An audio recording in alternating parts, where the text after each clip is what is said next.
Yo mga idol, kamusta? Sports Talk PH nga pala. Ang pahayag ni Donaire at Tapales, pag-usapan natin yan mga idol.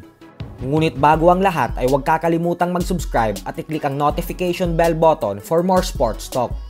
So bagamat nga po 2 beses nang natalo ang ating pambato na si Pinoy boxing legend former 4 division champion Nonito Donaire Jr. sa kamay ng current undisputed super bantamweight champion Japanese monster Naoya Inoue, ay tila buong-buo pa din nga po ang kumpiyansa ni Donaire na kaya niya pa ding talunin si Inoue sa kabila ng kanyang edad na 42 anyos.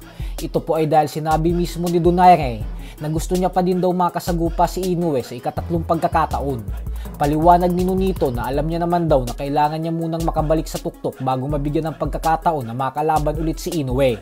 Kaya naman gusto niya daw munang makalaban si Junto Nakatani. At pagkatapos ay magkaroon siya ng pagkakataon na mapalaban si isang undisputed title fight sa bantamweight division at masungkit lahat ng titulo. Kapag nagawa niya daw ito ay aakyat na siya ng 122 pound super bantamweight division upang harapin ulit ang binansagang halimaw ng Japan. Yan umano ang kanyang plano. Pero ganun pa man nga po ay malabo na po itong mangyari dahil nakalatag na ang mga plano ni Inoue sa mga susunod na taon hanggang sa pag-akyat nito ng featherweight division. Kakatapos lang din lumaban ni Donaire nitong nakalipas na buwan ng Abril lamang kung saan nagawa niyang talunin si Andres Campos via 9th round technical knockout, dahilan kung bakit nasungkit niya ang bakanteng WBA interim bantamweight belt.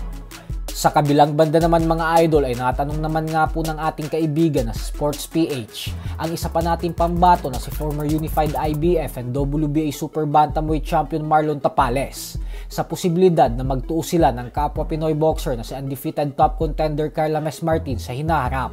At dito nga po ay sinabi ni Tapales na papalag daw siya kahit papareho silang Pinoy. Option mo na lang, bibigyan ka ng title fight. Option mo na lang, Carl James Martin Championship sa WBC. Kakagatin mo ba yon? Okay, open ka ba sa Pinoy versus Pinoy?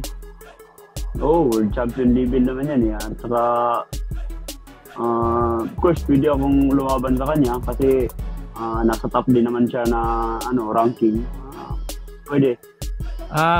Sa palagay mo, kung sakali maglaban kayo ni Martin, magandang laban din yan kasi Pinoy, sino sa tingin mo maano sa inyo dalawa?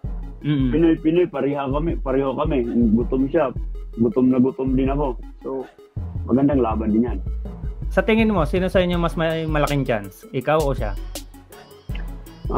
Hindi ko rin masabi kung sino. Pero, titiyak ko na mas yung experience ko sa kanya.